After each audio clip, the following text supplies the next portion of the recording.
All right, gods, gladiators, and empire students. This is it. This is our last module. This is our last series of lectures focused on pillars as metaphors. And this will be probably, hopefully, the shortest series of lectures because of the way the weeks all. I've never claimed to be good at math, but I was shocked to find out that we really only have 2.5 weeks, maybe 3 weeks for this module. So, unfortunately, we are going to give short shrift to Rome, but I think we will still cover a lot of interesting material. And to be honest with you, going over the city of Rome could take not just one semester, it could take an entire, like an entire lifetime if you are you the right sort of person? So I think we will get just enough to pique your interest.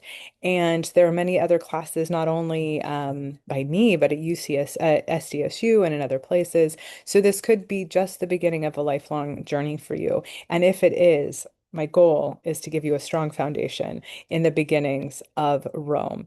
And in particular, why Rome became a city and the things that Rome considered unique about itself as a city. So let's see how it goes. I think it's going to be amazing. If I can get the PowerPoint to work. Okay, yes.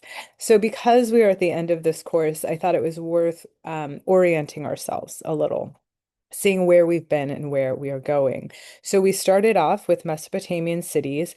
Now, I will fully admit I was just too lazy to go back and find the exact dates of the cities that we talked about in Module 1, but I'm sure that they are pre-1000 BCE. So very early. That's why we started with them first, because they are our earliest cities. Then we moved on to Athens and its period of empirical strength in the 5th century BCE, aka 490 to 405. So we looked at the period between the Persian Wars and the Peloponnesian Wars. Then we moved on to Alexandria, which was begun in 330-ish BCE when Alexander got there. And we moved on, we kind of covered the city as it existed until the Roman period. So till about 30 BCE, which was when Cleopatra died. And so, what we're going to do now is we're going to look at how Rome fits in, because what's really interesting is Rome technically began in 509 BCE. That is the date that we ascribe to the birth of the Republic, which we will talk about throughout this lecture. So, that date is usually pegged at 509, which is, of course, before the rise of Athens. So, Rome did exist in some form before the rise of Athens, but it was probably a very small town. And then over the course of about 200, 300 years, that's how long it took for Rome to kind of become the power that it was. And then it was bogged down in wars with Carthage for another 150, 200 years until about 100 BCE. This was when Rome was probably at the peak of its power. And interestingly, the Roman Republic was at the peak of its power, but this was also 100 BCE is when the Republic began to show the signs of stress that would ultimately lead to its collapse and its replacement with the empire, which we are not going to talk about very much in this particular class. But so we're looking at this very long period because it was during that 400 years that Rome grew into kind of the Roman ideal republic that then would fall and become something else. So I hear mention the name Marius because he is my favorite Roman. We are not going to talk about him very much, but if you would like to talk to me about Marius, please come to my office hours. They are on Thursday at 4 p.m. and you are welcome to come by. Or, we can just become friends later in life. We could talk about him then. So that is kind of our timing situation. So let's talk about the foundations of Rome. And to talk about the foundations of Rome, there are two really big things. Well, there's two big things we know for sure about Rome. And one of them is that it is located on the Italian peninsula, which has a very unique geography that both encouraged the rise of Rome in particular, but discouraged its quick ascendance and explains a lot about what was going on in this region during the time that Rome was becoming powerful. So this is all from our textbook, so this might be helpful. But the Apennines, which is a mountain range, and you can see it here in this map. It's this dark area that goes through the middle of the peninsula. So this is a mountain range called the Apennines. And it stretches down for 1,000 kilometers, which we all know exactly what that is in miles, so I'm not going to mention it, rising to nearly 3,000 meters, very high in places, and are often between 50 and 100 kilometers wide. So it goes down the peninsula, but it also kind of traverses. Is that the right word? It goes down the peninsula, but also across the peninsula. That might be a better way of doing it.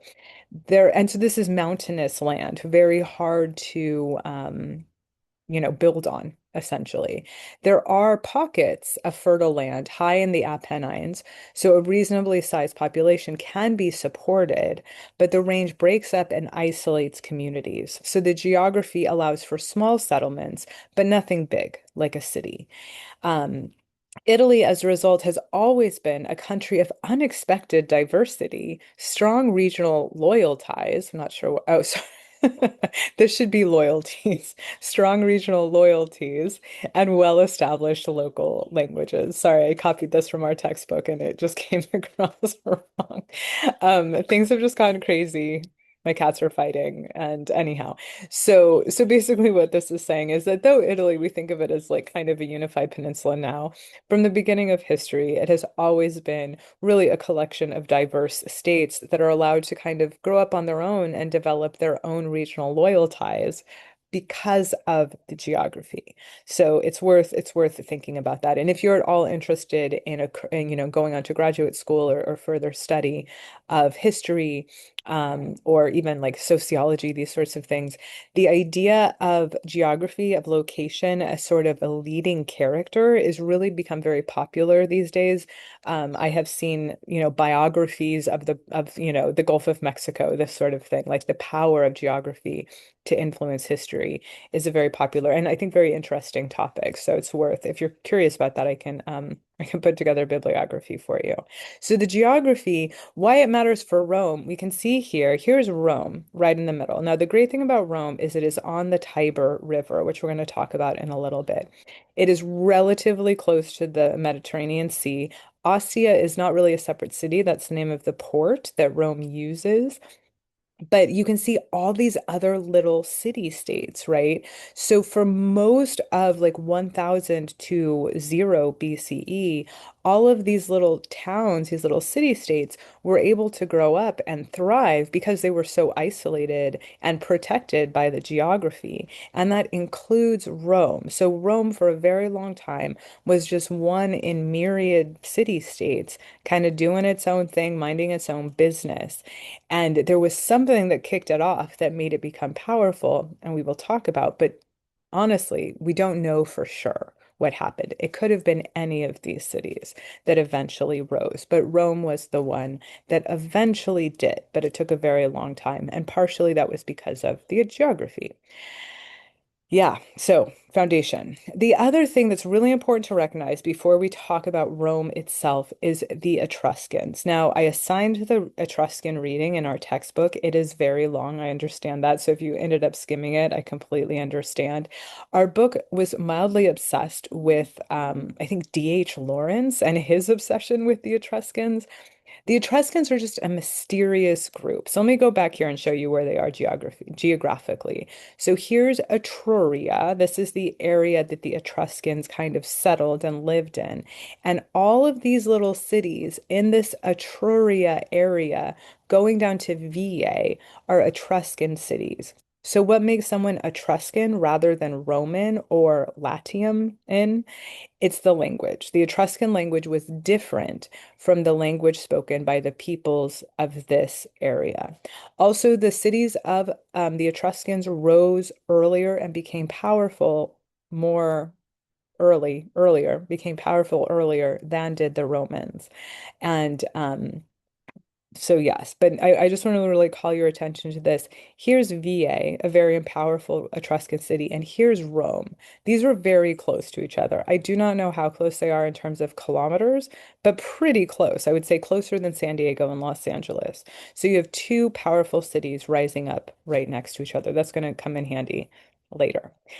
So, who were the Etruscans? We don't actually know that much. And part of the reason we don't know that much is because their language was really difficult. We now think that it is a variant of Greek, but I think that there's still a lot of work to be done there. And we just don't have a lot of written records. We don't have a lot of epics. Basically, what we know about the Etruscans is that they were a people who rose and essentially fell right before Rome rose. And they were Rome's enemies, but also friends. They have a very kind of interesting relationship. And I think it's fair to say, I'm not an expert in this subject, but I think our book makes this seem a legitimate claim that the Etruscans had a lot of influence on Rome, and probably the nobility of the Etruscans kind of mixed with the nobility of the Romans in building the Roman state to such an extent that the kings of Rome, some of them were considered to be Etruscan. The problem, well, we'll talk about that when we talk about the kings. But let's talk a little bit more about the Etruscans with the idea that by knowing a little bit about the Etruscans, we also know a little bit about early Romans. So this statue here, it's called the Sarcophagus of the Spouses. It's a beautiful work of art. The Etruscans had beautiful art. That's one thing we know for sure. And they also, we'll talk about it. This is here, this sarcophagus here is at the Louvre, and it's very nice. Yes. So. The Etruscans had their own language, they had their own art. They did a lot of trade with peoples, with Greek peoples, and we have records of that. We also know, interestingly, and this is mainly of interest to me, but hopefully to you guys as well, that Etruscan women were powerful figures in Etruscan society. So this is a statue of an Etruscan woman. We have evidence that they were able to exert power in Etruscan cities, and Roman writers have written about the women of Etruscan cities as if they had like crazy amounts of influence. Like the Roman writers are just talking about how the Etruscan men didn't let Etruscan women do, they weren't like good Roman women. They had power, they had influence, they had voices, but mainly it just seems like they were respected. If we come back to the sarcophagus of the spouses, these two figures, the wife and the husband, they seem quite happy. They are buried together. There's no indication of a subordinate relationship. Um, so yes, and the Etruscan women were considered quite stylish. Like their sandals were admired by the Romans. So what else do we have about the Etruscans? Yes, so their women were powerful, they had an interesting language. But the other thing about Etruscan citizens that we know about, or the people of Etruscan cities, is that they were constantly engaged in battle in one way or the other. And in particular, we know the Etruscans had a lot of struggles with the Greeks. So if we think about Athens and the rise of Athens, we know, and many of you pointed this out in your building your own city um, projects, but also in the exam where we talked about Athens, that Athens was very adept at sea trade. They had a lot of merchants. They invited a lot of people from around the Mediterranean to come to the city. All of the Greek states, to some extent, relied upon trade, on sea trade, and they were constantly going into the Italian peninsula and kind of dropping people off to form colonies. So Athens and the Greek cities were becoming very powerful. At the same time, the cities of the Etruscans were becoming kind of bigger and more powerful. So there was quite a bit of fighting between the Etruscans and the Greeks. But the other thing that's really important to recognize about the Etruscan wars or the Etruscan battles is that it was the farmer citizens of Etruscan cities that engaged in battle. And this is something that the Roman cities will pick up and develop and turn into something extraordinary. So the Etruscan habit of having their citizens not just be farmers, but also fight on behalf of the Etruscan cities is something that the Romans do as well. And I really loved this is another sarcophagus. You can tell because there's a person lying here, but this person on top doesn't really matter. What's really interesting about this piece is this little statuary down here, and it's kind of hard to tell. But this guy in like kind of the middle right, he is actually using a plow, like some sort of farming implement. This like V-shaped thing here that he's holding is, I'm pretty sure it's a plow. It's the thing you use to kind of do something. to the agriculture, but it's a farmer tool. It's not like a shield or a sword. It's not a specific military implement. It's something a farmer would have. And he is using this tool to fight off the Greeks or soldiers who look like they're Greeks based off their shields and their helmets. Now, this farmer guy, this Etruscan, is just wearing a hat. He's not wearing a helmet and he's just using his plow, whereas he's fighting professional soldiers. So this kind of captures the magic of both Etruscan and Roman warfare, this ideal that they are farmers who are just fighting to defend their land, right? Like this kind of noble ideal of the farmer fighter. It was something the Etruscans did, and it's something the Romans really leaned into for a very long time. So it's worth kind of mentioning that. So, yes.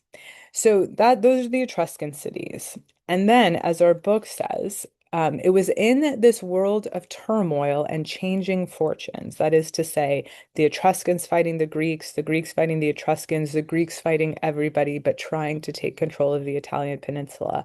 It was into that world that Rome, a small settlement on the plain of Latium, was to emerge as the major power in Italy in the fourth century. So this is like the 390s. So it's 200 years after, well, it's about 200 years after 509, but that's when they became super powerful. Rome grew up on the banks of the Tiber, which is the river, at a site where an island, the Tiber Island, divided the river into two narrower channels and allowed bridging. The city seems to have originated perhaps as early as the 10th century BCE as a scatter of villages on low-lying hills, the celebrated Seven Hills of Rome. So, 10th century, which is when kind of Mesopotamian cities were declining, a bunch of people came together, a scatter of villages came together at this just wonderful place. It was on a riverbank. In the middle of the river was an island that you could use bridges to get to. So you can imagine that would be almost if you're in battle, that river, the island river, kind of functions as an acropolis, right? You can go to that, but it's also an incredibly fertile place. And as we'll talk about, there's something else really important. So all of these villagers come together, let's say 10th century, but then it takes 300, 400, 500 years for them to cohere as the city that we know as Rome. And when it does come together to be the city after all this time of being kind of, small, it was in a world in which people were battling, they were fighting all of the time, and Rome, for whatever reason, took that moment, that opportunity to kind of rise up as a city. And yes, and I was going to say, and I'm saying all this, we really, historians really do not know exactly what the tipping point is. A lot of you in your essays on Athens use the phrase tipping point. So, what the exact tipping point was that turned Rome from a bunch of scattered peoples into a very powerful city, what that tipping point was is unclear. There's a lot of speculation. Probably it was a combination of factors, but there's no one thing that we can point to, though people have tried. So, as our book says, society may have been increasingly based on clans, with some individuals arising as aristocratic leaders. The catalyst would seem to be trade with the outside world and the increasing influence of the Etruscans. So our book is arguing that the thing that pushed Rome to greatness was trade with the outside world and the increasing influence of the Etruscans.